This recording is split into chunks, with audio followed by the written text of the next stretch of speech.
하는 것은 없나니 내가 이것도 본즉 하나님의 손에서 나오는 것이로다. 삶의 기쁨은 어디서 오는가라는 제목으로 함께 생각해 보도록 하겠습니다. 오늘 말씀은 삶의 기쁨이 어디서 오는가라는 질문을 우리에게 던집니다. 전도자는 왕으로서 모든 것을 누리고 모든 것을 시도해 볼 수 있는 사람이었습니다.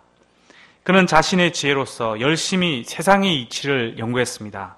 세상의 다양한 즐거움을 추구했습니다. 큰 사업을 벌여 돈도 많이 벌었습니다.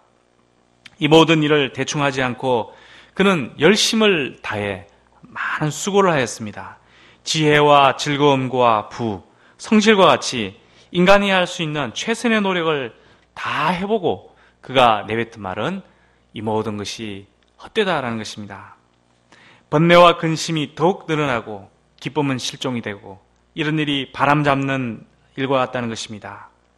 실망과 슬픔, 쉬지 못함과 같은 이러한 일들만 남는다. 이렇게 그는 고백하였습니다. 그는 오늘 말씀을 통해 이러한 지혜와 즐거움, 물질과 수고가 헛된 그 이유를 하나하나 이야기하고 있습니다. 그리고 여기서 그치지 않고 삶의 진정한 기쁨, 만족과 행복을 얻는 길이 무엇인가, 삶의 기쁨은 어디서 오는가라는 것을 결론 맺습니다. 첫째, 지혜도 헛되다. 1장 1절에서 28절과 또 2장 12절에서 17절 두 부분입니다. 1장 후반부에서 전도자는 자신이 자기가 가진 지혜로서 열심히 연구를 해보았다 말합니다. 그는 예루살렘에서 왕이 되어 마음을 다해 지혜를 써 하늘 아래서 행하는 모든 일을 연구하고 힘써 살폈습니다. 그냥 대충 한 것이 아니라 마음을 다하고 또 연구하고 살피며 학자적인 자세로 꼼꼼히 세상의 이치를 다 살펴보았습니다. 아마 왕이니까 어떻게 백성을 잘 다스릴 수 있는가, 세상이 어떻게 돌아가고 이런 속에서 백성을 어떻게 잘 다스릴 수 있는가, 또 백성들의 삶을 어떻게 행복하게 이끌 수 있는가, 이런 것을 많이 연구했을 것입니다. 해 아래 모든 일을 자세히 살펴본 그의 속감이 어떠합니까? 그것은 이 모든 일이 헛되어 바람을 잡는 것과 같다라는 것입니다. 또 세상 일은 구부러진 것도 곧게 할 수 없고 모자란 것도 셀 수 없이 마치 얽히고 설켜 있어 인간의 힘으로는 도저히 풀 수 없게 되었다. 그래서 모르겠다, 너무 골치 아프다, 이렇게 지금 이야기하고 있는 것입니다. 16절을 보면 그의 지혜는 먼저 예루살렘에 있던 모든 사람들보다도 뛰어났습니다. 그는 지혜와 지식이 충만했습니다. 그런데 자신의 지혜로 세상이 바른지 구부러졌는지 알고자 마음쓴 것은 결국은 다 할 수 없는, 또 바로 고칠 수도 없는 정말 바람 잡는 것과 같음을 깨달았습니다. 세상을 알기는커녕 그의 지혜가 많을수록 그의 번뇌는 늘어났습니다. 지식을 더할수록 근심만 쌓여갔다, 이렇게 고백을 합니다. 이처럼 너무나 복잡하게 얽힌 해 아래의 일은 인간의 지혜로는 풀 수 없는 불가해한 일인 것입니다. 이는 13절 하반절을 보면 많은 경우 하나님께서 의도적으로 사람들이 수고하게 하셨기 때문이기도 합니다. 그래서 복잡한 세상사를 너무 알려고 이렇게 지혜를 머리를 쥐어짜서 이렇게 하기보다는 때로는 그냥 편안하게 하나님 안에서 그냥 관망하고 믿음으로 바라보는 이런 자세가 더 세상을 바로 볼 수 있는 이런 길이 될 때가 많습니다. 18절에 번뇌한다 이런 말이 나오는데, 이 번뇌한다는 말을 그의 의미는, 원어적인 의미는 굉장히 짜증을 내고 초조하고 안달하는 이런 것을 말합니다. 지혜가 많으면은 문제가 많이 풀려가지고 마음이 평안해질 것 같지만 오히려 복잡한 세상 일로 인해서 머리에 과부하가 걸리게 됩니다. 지혜와 지식을 추구하는 사람은 늘 초조하고 안달복달하고 날카롭고 또 머리도 하얗게 세고 또 머리카락도 빠지고 신경쇠약이나 질병에 잘 걸리고 또 잠도 제대로 못 잘 때가 많습니다. 또 날카롭게 사람들과 부딪힐 때가 많습니다. 그러므로 삶의 참된 기쁨을 얻으려면은 이 지혜에 너무 의존하지 않는, 지혜가 모든 것을 푸는 것이 아니다, 이걸 알고 지혜와 지식에서 인생사를 해결하려는 이런 마음부터 내려놓는 이런 자세가 필요합니다. 그러면 마음이 편안해지고 기쁨이 찾아옵니다. 하나님께서 인생들을 수고하게도 하시고 뭔가 뜻두고 일하심을 믿고 하나님을 믿고 다 맡기고 좀 편안하게 단순히 살아가는 이런 마음 자세가 필요한 것입니다. 저의 친척 중에 큰어머니 여러분 계시는데 그 중에 한 분이 아주 천하태평인 분이 계십니다. 정말 이분은 일찍 과부되셨는데 저의 두 번째 큰아버지의 이제 그 부인이십니다. 저희 두 번째 큰아버지 얼굴도 전 모릅니다. 그래서 일찍 과부가 되어가지고 6남매를 키우고 정말 어렵게, 정말 가난하고 정말 이렇게 가난할 수가 있는가 생각할 정도로 가난한 그런 삶을 살았는데 너무 평안한, 저희 어머니가 정말 이분 너무 지나칠 정도로 마음이 평안한, 전혀 그 마음의 근심 걱정과 날카로움이 없습니다. 그래서 지금도 살아계신데 아마 90이 넘으신 것 같아요. 그래서 장수의 비결이 이런 것이 아닌가 그런 말씀을 많이 합니다. 지혜가 많으면은 번뇌도 많아지기 때문에 우리는 지혜를 너무 추구하는 마음을 내려놓고 하나님의 주권과 사랑과 섭리를 믿고 하나님께 맡기고 좀 단순하게 세상을 보고 믿음으로 보는 이런 자세가 우리에게 필요한 것 같습니다. 또 지혜에 대해서 말할 때 그 두 번째로 2장 12절에서 17절 말씀에도 나옵니다. 1장 후반부에 나오는 지혜는 번뇌만 주기 때문에 헛되다 이렇게 표현을 하였고, 또 2장 중간에 나오는 이 지혜는 그 지혜자의 죽음이나 우매자의 죽음이나 동일하기 때문에 그 지혜라는 것도 헛되지 않는가 이런 이야기를 하고 있는 것입니다. 이 부분 말씀은 지혜자가 우매자보다 더 나은가, 더 행복한가, 더 기쁜 삶을 살아가는가 이런 문제를 다루고 있습니다. 우리는 보통 지혜로우면 우매자보다 더 행복하고 기쁠 것이다 생각하는데 전도자는 쭉 살펴보니까 아니다 말하고 있는 것입니다. 물론 지혜가 우매보다 뛰어남이 빛이 어두움보다도 뛰어남같이 정말 뛰어나고 좋은 것입니다. 교육을 받고 책을 읽고 좋은 정보를 많이 얻으면 그렇지 않은 우매자보다 훨씬 인생을 분별력 있고 또 능력 있게 살아갈 가능성이 많습니다. 그런데 문제는 그 결말입니다. 전도자는 이 둘의 결말을 보았습니다. 그 결말인 죽음을 보았습니다. 그들 모두가 당하는 일이 모두 같음을 보았습니다.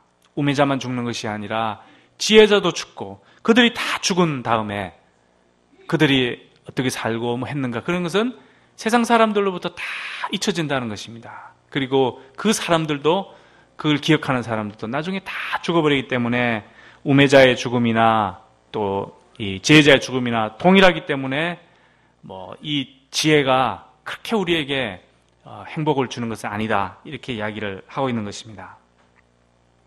이 죽음은 해 아래에서는 절대 해결할 수가 없습니다. 해 위에서 오신 예수님, 또 해를 만드신 이 예수님, 부활하신 예수님, 해처럼 해보다도 더 찬란한 모습으로 죽음 문제를 해결하고 오신 이 부활의 예수님을 만날 때만이 이 죽음 문제가 해결이 됩니다. 그리고 이 예수님 안에서 죽음을 이기고 하늘나라 소망 가운데 진정 의미 있는 삶을 우리가 살아나갈 수가 있는 것입니다. 지금은 우리 아시는 것처럼 교회로 그러면 사순절 기간이 있지 않습니까? 그래서 예수님의 이제 죽으심과 부활을 기다리는 올해 그 부활절이 4월 5일인데 지금 이제 사순절 중간쯤에 있습니다. 우리가 부활하신 예수님을 묵상하고 기억하면서 예수님의 부활의 빛을 탁 덧입을 때 삶의 기쁨을 우리가 충만하게 누리게 될 줄 믿습니다. 둘째, 쾌락과 부도 헛되다. 2장 1절에서 11절 말씀입니다. 다음으로 전도자가 삶의 기쁨을 찾기 위해 한 것은 기쁨을 줄 만한 여러 가지 즐거움거리를 이렇게 하나둘 찾아본 것입니다. 그는 먼저 웃음에 대해서 생각해 봤는데 막 웃다 보니까 자기가 미친 사람처럼 생각이 되는 것 같습니다. 그래서 웃으면 미친 것 같아 이렇게 말하였습니다. 또 희락에 대해 생각을 해보니까 막 웃는 것이 무슨 의미가 있는가, 무슨 소용이 있는가 여겨졌습니다. 그는 아마 요즘 같으면 아마 우차사를 보고 웃음을 막 찾아다녔던 것 같습니다. 또 드러누워서 개콘을 보며 희락을 얻고자 했을 것입니다. 그런데 이것은 잠깐뿐이었습니다. 개그맨들의 그 아이디어, 그 수고에 리액션을 해주기 위해서 웃기는 하는데 점점 그 웃음의 의미를 잃어버리게 되었습니다. 또 뭐 도찐 개찐 뭐 이거 뭐 하는지 전 영접이 안 돼가지고 저도 그렇게 해서 TV를 돌렸는데 MBC로 돌려가지고 주말 드라마를 보니까 이것도 점점 막장 드라마로 치닫는, 그래서 정말 화가 나는 이런 그 상황이 되었을 것입니다. 그래서 이제는 이 전도자는 술로 육신을 즐겁게 하고자 술에서 기쁨을 찾고자 이렇게 생각했습니다. 회사를 끝내고 왁자지껄하는 분위기, 이 좋은 분위기 속에서 2차, 3차 계속 그 필름이 끊기까지 부어라 마셔라 해봤을 것입니다. 그러나 이런 것은 하루 저녁 일이고 다음 날에는 속쓰리고 머리만 아팠습니다. 이제 그는 사업을 크게 벌여보았습니다. 남자가 사업을 해야 인생이 살맛이 나지 않는가 이렇게 생각하고 통 크게 그 즐거움의 근원을 만들어냈습니다. 그는 열심히 일했습니다. 멋진 집들을 짓고 포도원을 일구었습니다. 여러 동산과 과안을 만들고 또 과목을 많이 심었습니다. 물을 대기 위해 못들을 파고 또 최신 스프링클러 시스템도 갖추었습니다. 많은 남녀 청년들을 고용하여 실업 문제도 해결해 주었습니다. 그의 종들은 점점 불어나게 되었고 또 소와 양 떼는 늘어만 갔습니다. 또 금은 부화를 자신을 위해 쌓고 가수들과 처첩들을 통해 인생을 마구 이렇게 인조이하였습니다. 그는 누구보다 부유하고 소유가 많은 정말 창성한 사람이 되었습니다. 그는 이 부를 기초로 자신이 눈에 원하는 것은 무엇이든지 사고 하고 싶은 것은 뭐든지 하였습니다. 그는 자신의 모든 수고로 얻은 이러한 물질의 풍요로움과 삶의 여유를 마음껏 누렸습니다. 그런데 그 후 어느 날 이런 것을 다 해보고 그 후 어느 날 곰곰이 생각을 해보니까 이게 아니다. 이 즐거움이라는 것은 그 순간의 것이고 나중에는 그 즐거움 자체의 질도 떨어진다는 것을 깨닫고 결국은 이런 고백을 하게 되었습니다. 내 손으로 한 모든 일과 내가 수고한 모든 것이 다 헛되어 바람을 잡는 것이며 해 아래에서 무익한 것이로다. 이러한 것들은 보통 사람들이 한평생 수고하여 누리고 싶은 것임에도 불구하고 그가 왜 헛되다, 무익하다 이렇게 말을 하는 것입니까? 이러한 쾌락이나 소유의 기쁨을 통해서는 인간의 그 마음의 깊은 영혼을 탓지하지 못하고 또 삶의 궁극적인 행복이라는 것을 결코 맛볼 수 없기 때문입니다.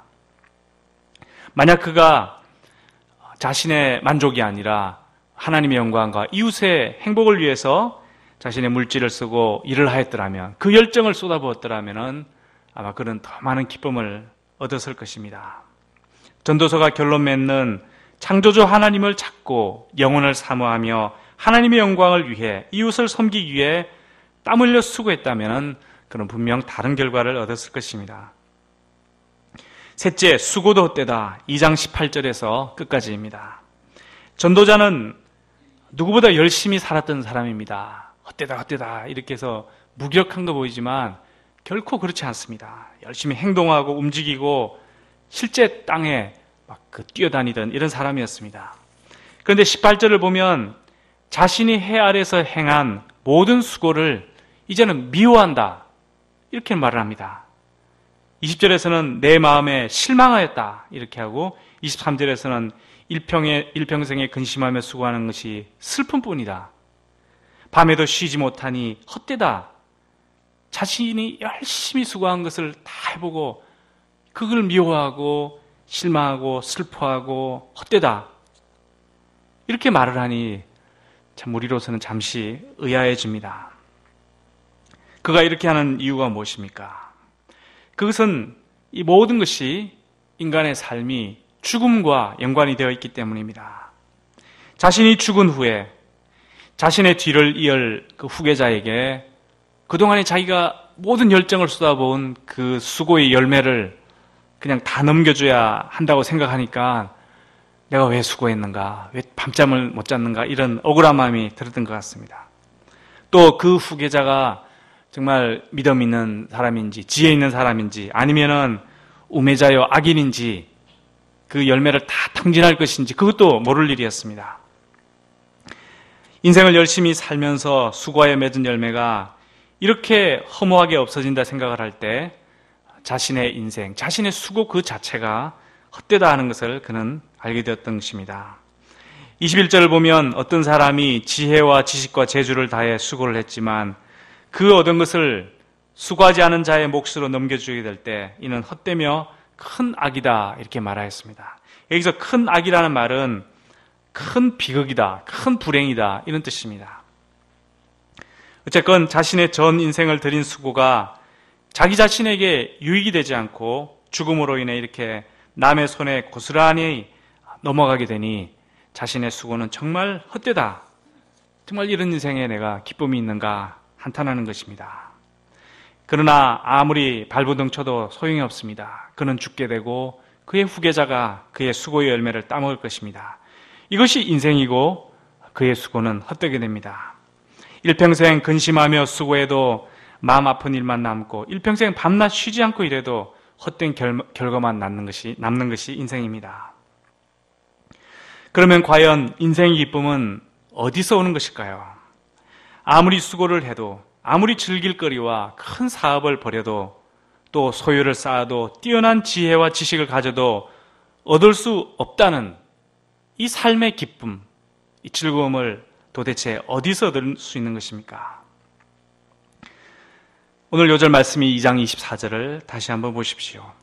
사람이 먹고 마시며 수고하는 것보다 그의 마음을 더 기쁘게 하는 것은 없나니 내가 이것도 본즉 하나님의 손에서 나오는 것이로다.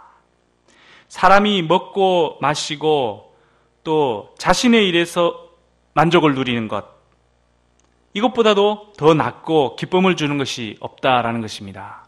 한글을 보면 약간 의미가 애매한데 영어나 다른 것들 종합해서 보면은 사람이 먹고 마시는 것 그리고 자신의 일 속에서 만족하는 것 이런 뜻입니다. 이것보다도 더 나은 것이 없다. 그리고 이러한 것들은 하나님의 손으로부터 왔다. 이것을 지금 이야기를 합니다. 전도자는 바로 이러한 사실을 발견하였던 것입니다. 지혜와 쾌락과 소유와 또 수고가 줄 수 없었던 것을 하나님께서 주신다. 하나님께서 지금 내 속에 들려주신 그 먹고 마시는 것, 나의 일을 보람되게 하는 것, 그 속에 바로 삶의 기쁨이 있다라는 그런 굉장히 평범한 그런 이야기를 지금 하고 있습니다. 이것은 결코 엄청난 것이 아닙니다. 자기가 정말 그 열심 있는 왕으로서 해봤던 그 모든 엄청난 일에서 오는 것이 아니라 먹는 것에서, 마시는 것에서 오는 기쁨, 또 자기 자신의 어떤 일, 직업, 또 어떤 주무나 여러 가지 자기가 하는 그런 일들을 하나님 앞에서 성실하게 하는 이런 데서 누리는 만족감, 이런 것이 삶의 기쁨을 주는 것이라는 것입니다. 이는 마치 농부가 땀 흘려 일하다가 논두렁에서 쉬면서 먹는 그 보리밥 정식, 또 자기의 손으로 가족을 부양한다는 그 뿌듯함, 이런 것이 창조주께서 주셨구나.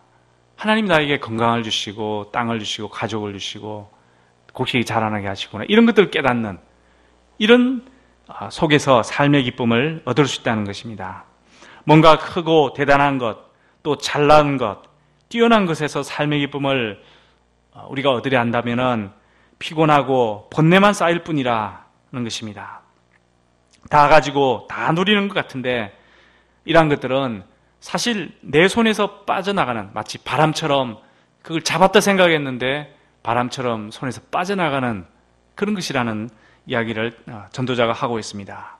창조주께서 주신 것, 하나님의 손에서 나온 것, 나의 일에 수고로 얻은 음식, 사랑하는 사람들, 이러한 것이 삶의 기쁨의 원천이라는 것입니다. 이처럼 삶의 기쁨은 어디 굉장히 큰 것, 먼 데서 이렇게 주어지는 것이 아니라 바로 내 손에 있는 바로 여기, 또 하나님이 주신 것, 또 작은 것, 여기 속에서 삶의 기쁨을 얻을 수가 있습니다. 25절과 26절을 보십시오. 25절 번역은 좀 애매합니다. 그런데 여러 번역본을 종합해 보면은 이런 뜻입니다. 하나님이 주시지 않았다면 누가 먹고 마시고 즐거움을 얻으리요? 24절 말씀과 좀 연결되어 있는 그런 말입니다. 그리고 결론적으로 26절은 이렇게 말합니다.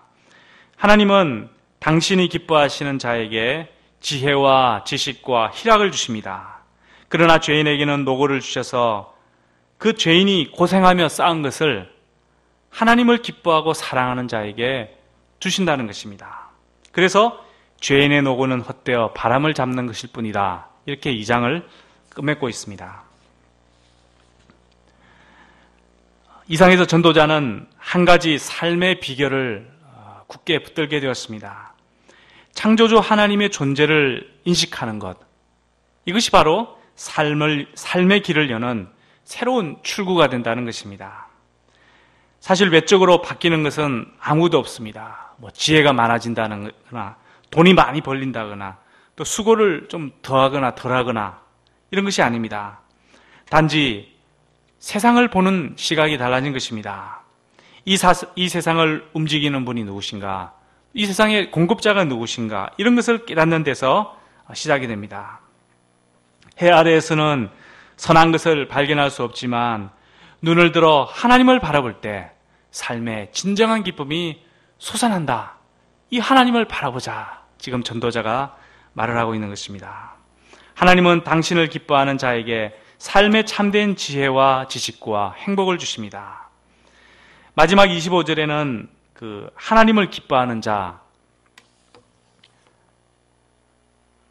26절에 보면은 하나님을 기뻐하는 자라는 이런 표현이 2번 나옵니다. 그러니까 한글 성경을 보면 하나님은 그가 기뻐하는 자, 하나님이 기뻐하는 자 이렇게 이제 나오기도 하는데 이제 여러 영어 성경들 이렇게 종합해서 보면은 하나님을 기뻐하는 자, 또 이런 사람을 또 하나님이 기뻐하시겠죠. 결국 같은 이야기입니다. 그래서 인생의 기쁨이 어디서 오는가? 삶의 기쁨이 어디서 오는가? 그것은 바로 창조주 하나님을 우리가 기뻐할 때, 그때 바로 거기서 창조주 하나님에게부터 삶의 기쁨이 온다 하는 것을 이야기하고 있습니다. 창조주 하나님을 기뻐할 때 세상에 어떠한 화려하고 웅장하고 큰 것보다도 현재 하나님이 나의 손에 주신 것, 먹는 것, 잘 먹고 잘 마시는 것, 또 나에게 주신 그 일에서 열심히 일해서 수고해서 보람을 누리는 것, 이러한 것들이 참된 인생의 기쁨임을 알고 누리게 된다는 것입니다. 우리가 하나님을 기뻐하는 것을 통해 또 하나님께서 우리의 삶에 주신 이 작은 것들을 그 속에 행복이 있음을 알고 잘 누리는 가운데 우리가 주님 주신 이 기쁨을 누리는 그런 삶을 살아갈 수 있기를 간절히 기도합니다. 요절 말씀 읽고 다시 한번 기도하겠습니다. 24절 말씀 읽겠습니다. 시작. 사람이 먹고 마시며 수고하는 것보다 그의 마음을 더 기쁘게 하는 것은 없나니 내가 이것도 본즉 하나님의 손에서 나오는 것이로다. 기도하겠습니다. 하나님 아버지, 우리에게 기쁨의 근원이 되심을 감사합니다. 이미 우리에게 삶의 기쁨의 원천들을 다 주셨는데 저희들이 참 이런 것보다 크고 웅장한 것, 또 삶의 쾌락과 또 부와 또 참 지혜와 자기 영광, 또 자기 열심, 이러한 것들로부터 삶의 참 기쁨을 찾고자 하다가 번뇌하고 수고하고 피곤하고 많이 지칠 때가 있었던 것을 고백하게 됩니다. 참 우리의 창조주 하나님, 정말 우리를 사랑하고 축복하기를 원하시는 이 하나님을 다시 깊이 믿고 참 주님 바라볼 수 있도록 하여 주시고, 우리에게 주신 먹고 마시는 것, 우리의 삶의 이런 일상의 기쁨들, 일하는 기쁨들, 이런 속에서 참 지금 이 땅에서 하나님 주신 이 행복과 기쁨을 누리는 그러한 삶이 되도록 도와주시옵기를 기도합니다. 주님께서 우리의 마음에 이런 삶의 기쁨이 충만하게 하시고 또 이러한 기쁨을 또 참 이웃과 나누는 그러한 우리의 삶이 되도록 주님 도와주십시오. 감사드리며 예수님의 이름으로 기도하였습니다. 아멘.